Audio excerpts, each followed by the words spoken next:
We are live. Welcome back. It's another Monday, another live session. Welcome back. My name is Lillian Hernandez, also known as Lily, like the flower, because we're learning and growing together. And this is Transaction Care. My goal is to demystify the business of real estate and leave you more confident than you were when you first hit play. And this is a day in the life. I go live. I answer questions, talk about what's going on, and I'm here to answer any questions you guys may have, topics, any wins you want to celebrate, because I think that's important to have a space for us to meet and do that. So for me, honestly, it's one of those Mondays where I'm just kind of out of it, slow to get going, but I wanted to make sure I was in today's live. Regardless of how I felt, I had to put my ego to the side and show up for you guys. And I'm so glad I did, because I do feel a lot better.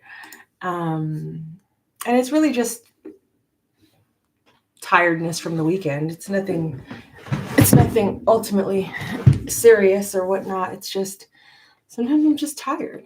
And I need a slower start, as I talked about in last week's podcast. Having productive Mondays includes listening to yourself, listening to your body, listening to your mind. What do I need?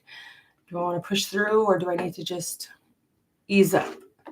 And this is one of those ease up type of days. So, but there will be a podcast probably tomorrow, or Wednesday's a holiday, but I think I might still drop it. But tomorrow, probably, most likely. And then another one on Monday, and then a break because of 4th of July week. And then probably July is typically like a slower month for streams. So I'll probably take a break from the podcast in July, just because, let me see, there's 5 Mondays. No, I think I'll do one episode. Just to stay top of mind, and maybe drop like a rerun or something of like old interviews that I've done. Because based on my stats from last year, July, and I think that's because everyone's traveling in that month and people aren't really, or it's like either really busy, people are traveling, so they're not really on their regular schedule. And for me, I really want to get a bunch of stuff in order for the fall, because I always forget the mic. I want to get a bunch of stuff in order by the fall. So if I give myself the next 2 weeks plus 5 weeks in 4.5 weeks in July, I think that's plenty of time to give myself some grace, give myself some time to not rush through these projects. I think last year, learning from my mistakes, I definitely rushed. As soon as I had an idea, I would just launch it without testing the market, without asking who needed it. I would just throw it out there because it was what I saw other people doing on social media with their content. And that's not the path I want to go down. So I want to take my time, work with my community, work with my tribe, find my core audience, whoever that is, continue to build out my avatar, continue to work on my goals, my why, my visions, all of that. Because right now I really do feel like I'm kind of scattered. I feel very scattered right now. And I don't want to, I want to be more organized, and I intend to be more organized in terms of efficiency. I want to be more efficient. And that requires me to put in the work, show up. But again, I was just exhausted this weekend. I'm 40 now, so I can't be doing the things that I used to do, staying out late, hanging out. Birthdays, Father's Day. I just needed today to zone out, and I'll double up on my work later today or tomorrow. Mary Jane, yes. 40 hits so different. Oh my God. Yeah. So, um, I hope I'm not too low energy. I'm about to take my Zip Fizz energy supplement. This is not sponsored. I meant to do this before I hit live, but here we are. I wanted to go live at 2 o'clock exactly. But this morning I was like, you know what? Normally, and I talked about this in the podcast last week. I was like, if I'm not feeling it, and I did check my emails. I made sure there was nothing urgent for me to respond to. I made sure that there was nothing pressing. And again, just to reiterate, I don't have as many files and transactions as I used to. So my load in terms of TC work isn't as heavy as it used to be. I'm in the process right now of building up my coaching business and growing that, and again, growing my core audience. So this morning, I was at my parents' house yesterday, and they live about an hour away from where I am. But my mom works here in the city, so I commuted with her this morning, and I couldn't sleep last night. I went to sleep like around 2:30. Just my sleep schedule has been kind of off because I went to a birthday party on Friday, and then yesterday was Father's Day, so I was at my parents' house, and then I commuted this morning like around 4:30. Stayed up pretty much the whole ride, except for maybe like 5 minutes where I might have dozed off, and then I got home. I was just so tired. I was like, I'm just gonna sleep. I'm just gonna sleep for a few hours, get up, clean my house, because I feel like that would be a good, because I didn't have the whole weekend reset that I wanted to do this weekend and clean up, which I knew that was gonna happen because of just all of the events I had going on. So when I got home this morning, took a long nap, and I was like, I'm just gonna take it easy on myself. My body is saying we need to chill out. So I'm gonna listen to that because I am a better worker. I'm more responsible when I have good rest. And I don't want to risk my reputation as a transaction coordinator, or as a coach, as a content creator, as a colleague in this industry, because I was rushing to do things, or because I didn't listen to my body, or because I was, overdoing it when I didn't have to. And there are moments when you're going to have to push through, and um, do things tired or exhausted. I don't condone that being the mode all the time. But for me today was one of those days where I'm just going to like listen to my body, chill, make sure there wasn't anything urgent. I even checked my inbox yesterday in anticipation for this slower morning. Um, and I cleaned my house this morning. I mean, my staircase, because that's been that's been troubling me the last few weeks. I just haven't been able to clean my staircase because it just collects things, shoes, and now it's super clear with the exception of a couple of things that need to exit the house.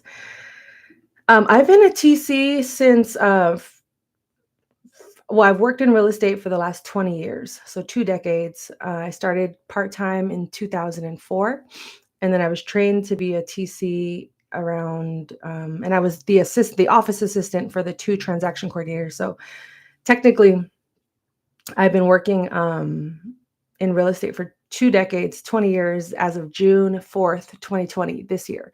So like 2 weeks ago, I hit 20 years. And I'm in a place now, and I became self-employed in 2018. So prior to that, I'd always worked a 9 to 5 until a family member got sick. And I basically was like, something has to change.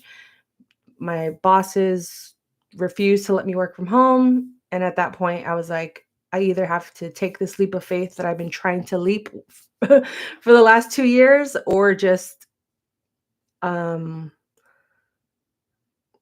allow them to, my bosses at the time, do what they say and just stay at my job and regret it for the rest of my life. And I was like, I'm going to quit. I'm going to quit my job. I had enough money to get me through the summer of 2018, and I haven't turned back since. I got very fortunate and was contracted through another company in that time of, being kind of unemployed. So there wasn't really a big transition from unemployed to employed. And I have a lot of videos where I talk about that as well, but I don't mind telling that story again. And I have a podcast as well. But yeah, the real estate, don't get discouraged. Stay, do as many practice tests. Um, tutorials, tutors, mentors, but honestly, just read the books. Read the books that they give you. It's boring. It's confusing. But in total, I always tell people, in total, it took me 3 times before I finally passed my real estate exam in 2015, I want to say, or maybe 16. And but once I got my real estate exam, even after working in real estate for about a decade, I didn't have it. But once I got it, I was able to leverage that in my favor because you look, more trustworthy. It looks like you're taking it more seriously if you want to work in the real estate industry. And having your license is almost like a VIP pass in a sense. It doesn't guarantee money, it doesn't guarantee business, but it does kind of bypass you through certain jobs or positions when you are licensed, whether you want to work for yourself or someone else. But it took me 3 times, so don't worry. The first time I signed up, my bosses were like, "We'll pay for it. All you have to do is just show up." I didn't show up, so I still count that as a try. And I was just nervous. I was scared. I was so young at the time. I didn't even know if I wanted to continue in real estate, so I didn't even show up. So then the second time, maybe 5 or 6 years later, when I was finally changing my life and turning my life around, and I was in my late 20s, I was approaching 30, I believe, when I finally was like, I have to take this seriously if I want to see change in my life.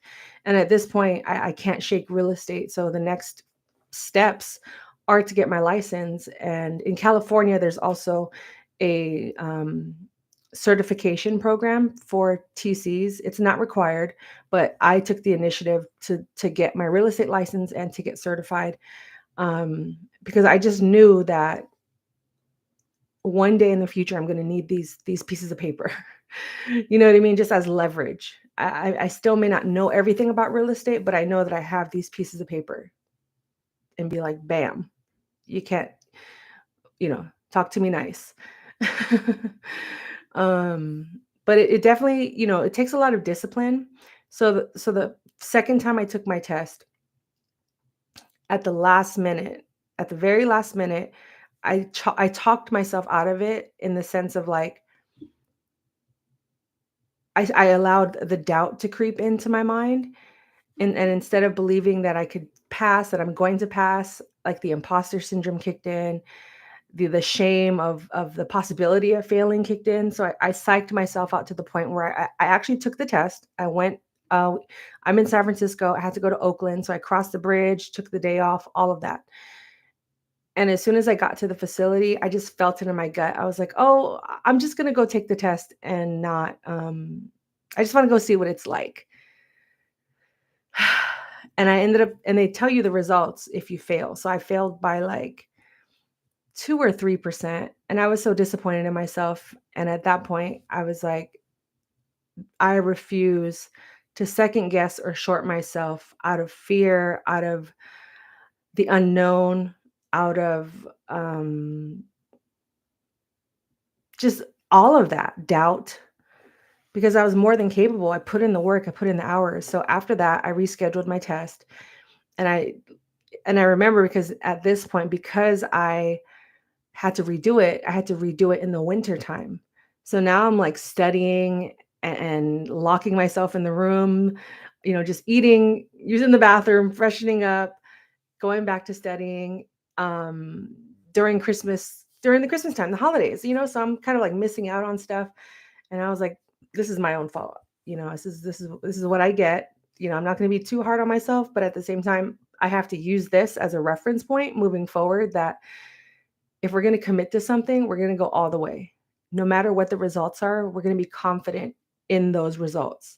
We're not going to go in with the mindset of, oh, I just want to see what it's like. It's because it's not for play. It's for real.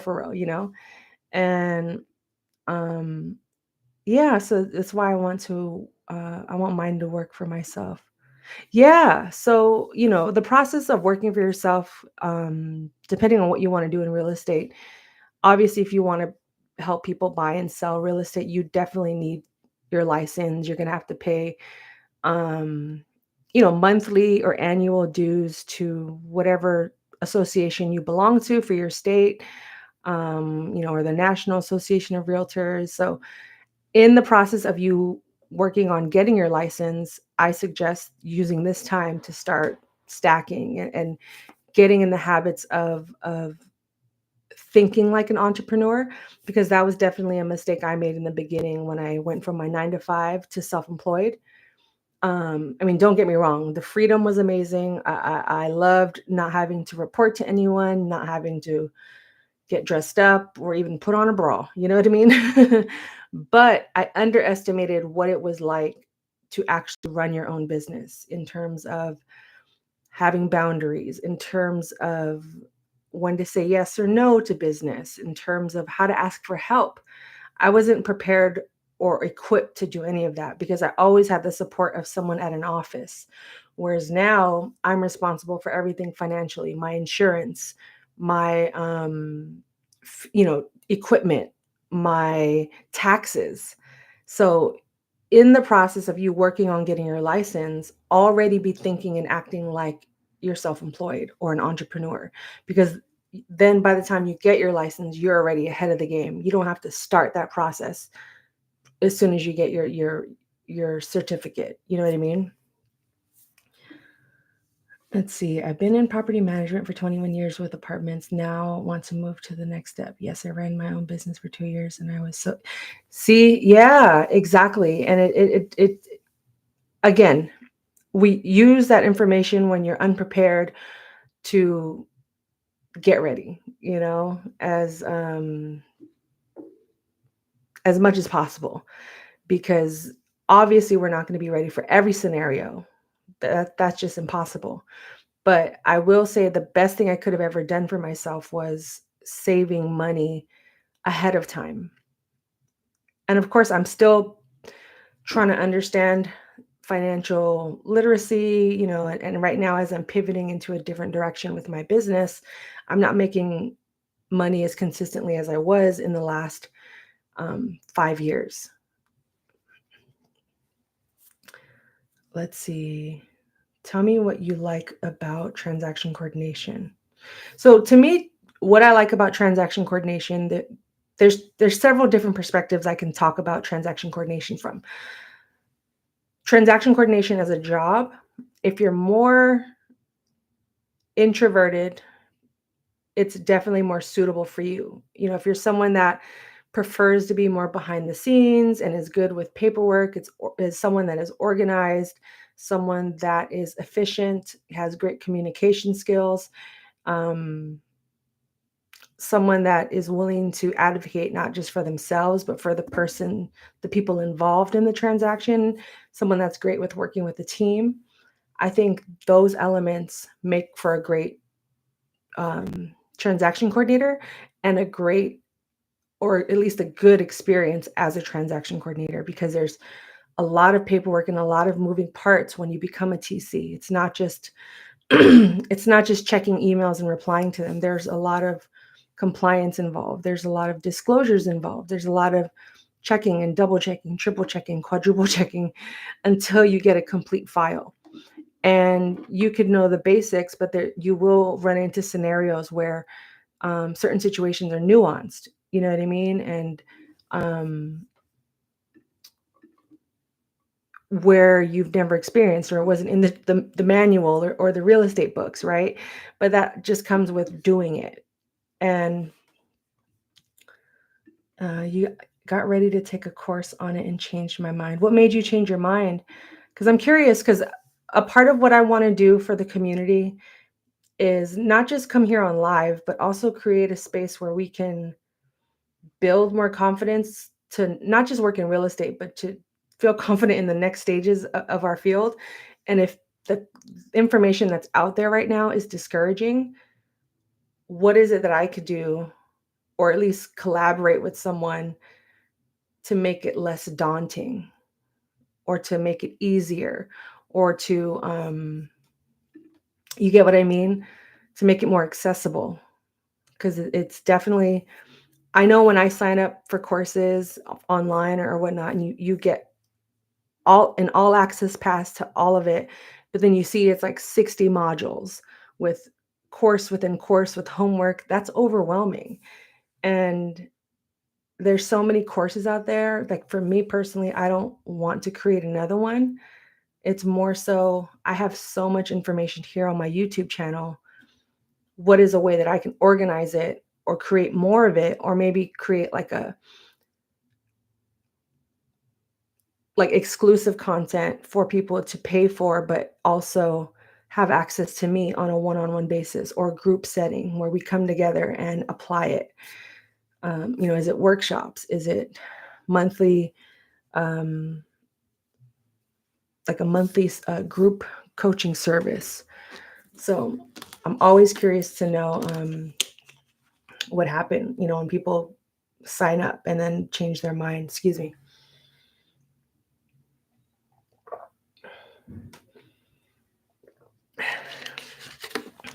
ASMR. All right, let's see. Got ready to take a question, change your mind. I can't remember why I did. I think I just didn't make much sense of how it was or how it would begin. It seemed overwhelming. Maybe it seems like I would get certified, but left alone. Yeah. That's pretty much what happens with almost all of the courses that I think is not being told. But again, we as grown adults have to kind of accept that reality. Like, we're on our own regardless, you know what I mean? And but I also have seen many courses out there, especially the high ticket ones, selling these courses, but they're not really providing the support or the guidance on how to keep it going, how to get it started, how to manage it, how to maintain it, how to survive. You know what I mean? And there's so many elements to that all occurring, that I think it goes beyond just the day-to-day paperwork, the day-to-day compliance. So I can definitely see how it didn't make sense, because if you come into transaction coordination with no knowledge of real estate, no experience, it is basically learning a whole different language, even though it's in the language that you know how to read and write in. But it's definitely, for me, I learned because I was assisting 2 transaction coordinators, but I still didn't know everything. The 2 of them ended up quitting their job within the same month, and they trained me in what felt like 5 minutes, and then I was left to figure it out after that. And of course, I used my resources within the office, but then when I'm the one stepping up to say, I can do it, you kind of get this feeling of like, oh, I'm too scared to ask because I was the one that said I already knew everything. But I think asking for help goes a long way.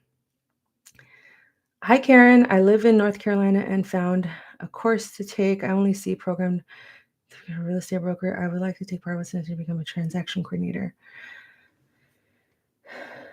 North Carolina. Okay, so I only see a program to become a real estate broker. Oh, you have not found a course. Sorry about that. You have not found a course to take. Yeah, of course. Do you have any real estate experience? I'm gonna put my my calendar in the comments. So if anyone wants to like hop on a quick one-on-one, I can at least provide we could further discuss where you're at in terms of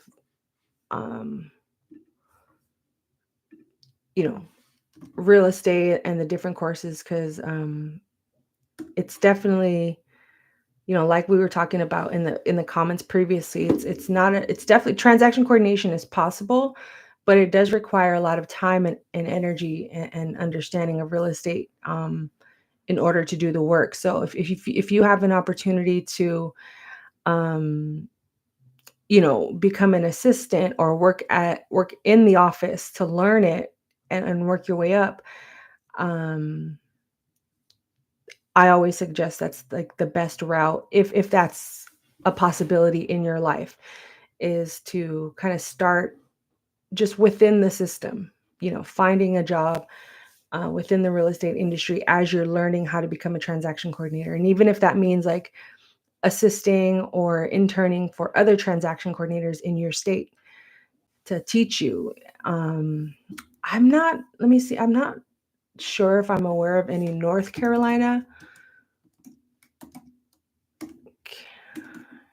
trainings for transaction coordinators, but there are like general trainings that a lot of coordinator. There are a lot of like general trainings that you can take that other transaction coordinators teach. Let's see. I'm just doing a quick Google search, but when I talk to people that want to become transaction coordinators, I always start with, what is your experience? And if they say 0, what are your plans at this point? Like, do you have a timeline? What are your goals? And most importantly, like, why do you want to become a transaction coordinator? Or why do you want to work in real estate? Like, is that clear? Is your why as clear as possible? Because it's your why that you're going to fall back on when things are going great and when things are going sour, or when things are not happening at all. It's the reminder of like, oh yeah, I'm doing this because XYZ. So having a clear why you want to do this, to help navigate you through this process when it's so unknown, will take you further than just going in there like this blindly.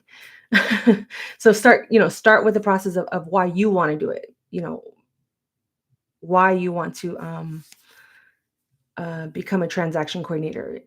Is it deeper than the TC? Are you just looking for a job to work from home? Yeah, like go beyond the surface of transaction coordination for a bit, and I have to do that as well, as I'm pivoting into coaching and becoming doing more content creation. I'm kind of just jumping in it, but I haven't taken the steps back to reflect on why I want to do it. Like, who am I, and then who is my target audience? Who am I intending on helping and reaching? You know what I mean? So for you, Karen, in North Carolina, it's its own state. For me, I'm based in California, but I don't service the entire California. I service San Francisco and a few of the surrounding counties. Anything beyond that, I turn away or I'll refer it out to someone else. So once you have a clear why, you want to get clear on, what do you intend on doing as a transaction coordinator, what services you want to offer. But also, again, who is your target audience? Is it the city you live in, the county you live in, the surrounding counties? And then, then you want to start figuring out like, yeah, definitely like check out my calendar. We'll go over similar questions that I'm asking now. But think about those things in the meantime. Like, what is your why? Where do you want to service? What value are you bringing to the realtor? And then your action plan, like, how am I going to get this started? How, who, Googling trainings or scheduling time with me, subscribing to this YouTube channel. I also have a podcast, and I've interviewed 20 real estate professionals, most of them transaction coordinators. Some of them have courses, some of them have trainings. A lot of those interviews were done last year, so I'm going to say that they still have those. But essentially, you definitely want to, just do your own due diligence and research. Let's see. So yeah, definitely make some time. I might have some more information for you for North Carolina. But it always comes down to just, North Carolina transaction coordinator training, Googling that, and figuring out like who's who and who does what. But yeah, I'm just looking at what came up for Google. Right now, it's just a lot of like actual transaction coordinators, but along the way, reaching out to everyone that within your neighborhood that is a transaction coordinator or that is a realtor, or seeing how they got their start, myself included. You know what I mean? And I talk a lot about that here on my YouTube channel. But ultimately, in the meantime, while you're waiting to become a transaction coordinator, because it takes a lot of time to learn it, to learn the process of a file, how to read a contract, how knowing which disclosures to use, and you want to like make sure you have the proper training. Because me as a coach, it's more so getting you from A to B, but it's not so much like building your business for you. Like that work still has to come from you as well. Like, keeping you helping you to stay accountable in the sense of like time management or confidence, boundaries, things like that. But definitely, if you're looking for something remote, just narrow down and filter your searches to the things that you want, and list out, what are your skills? What are your personality traits? Are you more introverted, extroverted? What is it, ambivert, where you're both? And leverage all of the skills and the knowledge you already have from past jobs, current jobs, and the jobs, and the future jobs or businesses you envision and dream about. Because that would, that would get you on a trajectory that is more aligned with you versus just picking jobs because it seems convenient or easy. You know what I mean? Because a lot of people, I think, come into real estate in general, not just you, just people in general, because it does. there's no requirements for college degrees. You could still do a lot of jobs within real estate without a license, but like I was talking about earlier, having a real estate license is definitely more beneficial in your favor than not having one. Because when you're applying for jobs, whether it's independently or as an employee within the real estate industry, having the license is much like having a degree. You get moved up in the ranks than versus someone that doesn't. And then in the meantime, also working on how to manage your money, because that was probably the best asset and the best decision I could have made for myself in the beginning. Is even though I didn't know how to run my own business, and I'm still learning, it was the financial literacy and the financial education that I was putting into my brain that allowed me to have those cushions when I was still trying to figure stuff out. Having those cushions to be like, well, if nothing came in this month, I have enough to cover me, so I can use the next 21 to 38, 21 to 30 days to figure out my next moves. And there's something about having that confidence, to me, has been more beneficial than knowing everything about real estate. Is like that money management aspect, that money, like those financial cushions, so whatever you're doing now in the meantime, getting your finances in order, getting your insurance in order, getting your taxes in order. Because that was one thing that, when you're self-employed, you're responsible for your taxes, your insurance, all of those things. And it becomes overwhelming when you're trying to learn a whole new career, whether it's real estate or you get into cooking or whatever the case, content creation. You know what I mean? And think about, if you're someone wanting to quit your job or wanting to get into real estate, going back to what skills do you have right now? What career field are you coming from?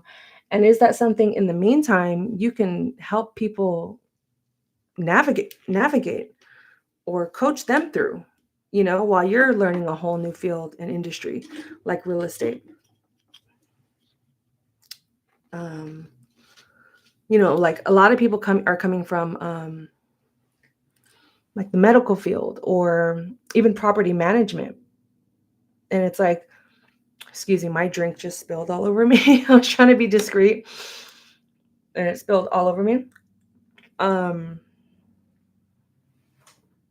don't have any napkins in here, but anyway, can you turn the skills that you have now into a side hustle, where you coach or train people, much like I'm doing, you know what I mean? Like leverage the skills and the experience you already have, or maybe it's working in a different department or working the same job, just at a different company or in a different state, a different city.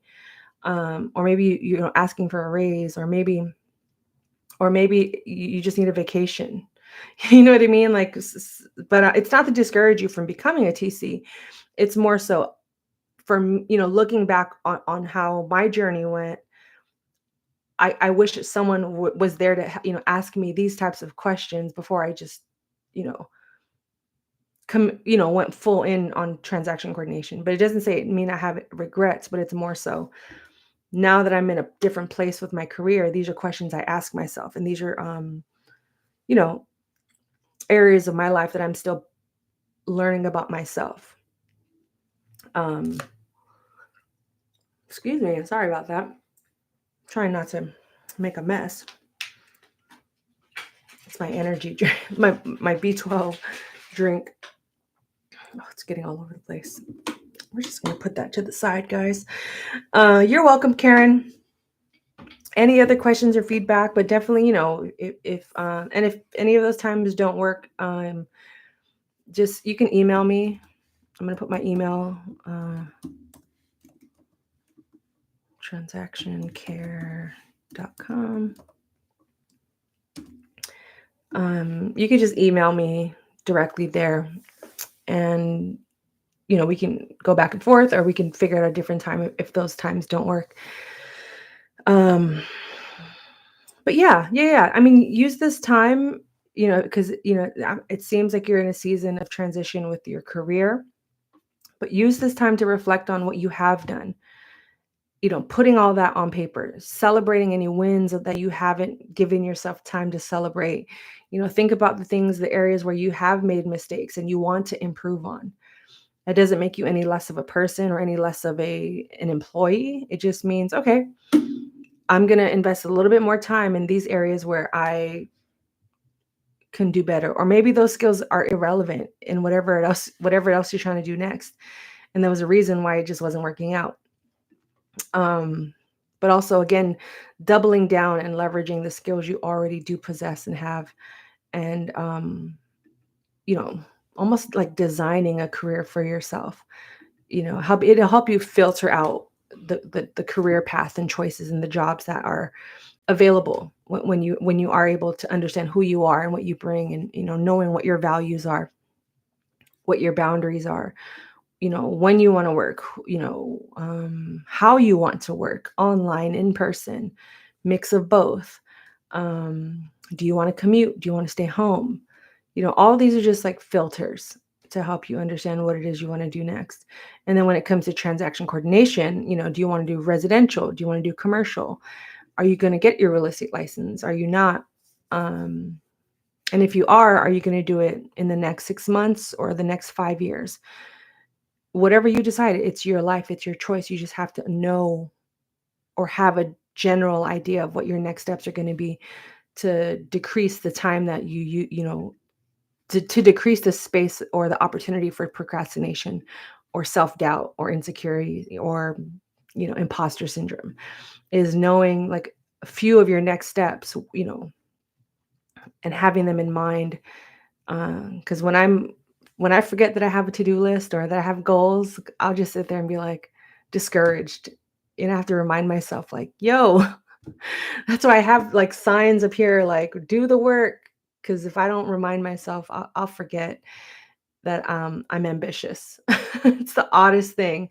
Like, I'll just go about my day and be like, what is this all for? What am I doing? And that's why I say, have a strong why, having a strong foundation for you to stand on, for you to be reminded of in those moments of forgetfulness, exhaustion, even celebration, right? You can look back and be like, this is why I did it, and this is why I stuck to it. I'm so glad I did.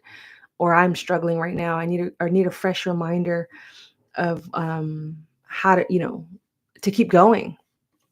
So I hope that's helpful. And then, we can go into more detail, on that call, but definitely bring whatever questions you have. because I just saw you made an appointment. So thank you, Karen, with that.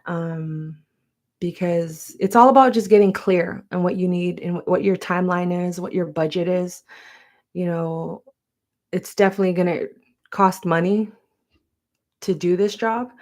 If you don't have a laptop, you're going to need to get a laptop. And I say laptop because if you want to be remote, you want to be able to have your laptop everywhere you go.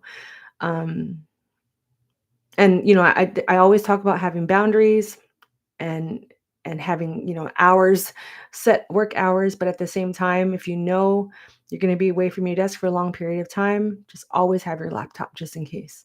I bring it even when I travel. I bring it even if I'm going somewhere overnight on the weekends. I just bring it just in case. Doesn't hurt to have it. I may not open it or use it the whole weekend or the whole trip, but it's like that peace of mind knowing, like, just in case, especially when you're self-employed, because you just never know when you're going to get a new client, you're going to get a new transaction, or when you're needed, for an emergency or something urgent, and you're not prepared. And that's a reflection on who you are as a service, as a business, et cetera, et cetera. So, but it definitely, just getting prepared, even in the moments where you're considering real estate or considering cooking or considering art, whatever career path you want to take. It's like these same questions of, like, what is your why? What skills do I have? What's my personality? Even down to, like, how much do you want to make? How many hours do you want to work a week? And working in real estate, there's technically aren't really set hours. I can't really say that what I make equates to the hours that I work, because there are some transactions where I've put in maybe like 2 hours in total because it just was that easy. And then there's some transactions that I've had that I'm still working on a year later. And I may not be in the file every single day, but it's either just sitting on the market and there's new updates every couple of weeks or so, and I have to go update the file or update all the compliance systems. But that's time invested. And if I'm still, are you willing to work on transactions that are going to close quickly and or within a year? Because your roster definitely doesn't determine the amount of work you're going to get or the amount of money that you're going to make. When I onboard new realtors, I always ask, like, this is actually a new question I started implementing into my onboarding system. And what I always suggest to other transaction coordinators is asking the realtor, what's in your pipeline? What do you anticipate closing this year or this quarter? What were your numbers last year? Because there's a lot of new realtors. I used to work with a realtor that she had been in the game for maybe like 30 years at that point when I was working at the office. But she would close like one every 5 years, but she was still considered a top producer. So it's important to ask these questions when you're working with clients, is like, what is in your pipeline? How many did you close last year? Because that can, that plays in anticipating what you could possibly be paid in the future. You know what I mean? And some realtors may ask you the same questions, like, well, how many other realtors are you working with? And is that going to impact your time with me as a realtor? You know what I mean? So it goes both ways, but it's good to be equipped with the questions to ask when you are onboarding or being onboarded or simply being interviewed or contacted. And that's definitely one way of filtering out, like, your potential clients. It doesn't say that if they have nothing in the pipeline, but this is their marketing plan, that maybe that aligns with you and you're willing to grow with that person or their team. But it's good to know, like, you have your license, congratulations, you're paying your dues, but how do you plan on making money? Because you making money is how I get paid. And transaction coordinators, depending on your contract or your agreements or whatnot, get paid when the transaction closes. And like I said, I've been working on a few transactions that have been sitting on the market. They've come off the market. They've come back on the market for years. And I still have to invest time on those transactions every now and again. And my due diligence as a transaction coordinator is to follow up with those realtors and say, hey, what's the status of this listing? It's been a while. Or, hey, this listing is going to expire in about a month. Are you planning on extending it? Even though a whole year has gone by and nothing has happened. It's always like kind of anticipating the needs before they're even asked of you. And that's, to me, what makes a good transaction coordinator, a good employee, a good team player. Because that's essentially how I look at it, is like we're all a team. We're not just individuals out here. Like, we're all a team working, to get this transaction closed for the buyers and sellers. They're the ones in charge. This is their home. This is their livelihood. And they're choosing us personally to represent them in the highest, best quality possible way that we can, legally, ethically, right? And if we don't have the best practices in place, or the knowledge or the understanding of what we're looking for, that can really hurt a file or a transaction. So, and I'm saying all this from experience, that I've learned, and I've failed, I've fallen, but I got up and I kept going. But yeah, so I just wanted to pop on here. I'm gonna go live again tomorrow, but if anyone is still here, drop a question, drop a comment. You can schedule a one-on-one with me, just a quick discovery call. Visit transactioncare.com as well, just to learn more about myself, my services. I have a podcast. I also would love for you to subscribe here on YouTube, where I go live weekly, right now, twice a week in the month of June. That schedule will change in the future, but for now, the month of June, every Monday and every Tuesday at 2 p.m. Pacific Standard Time.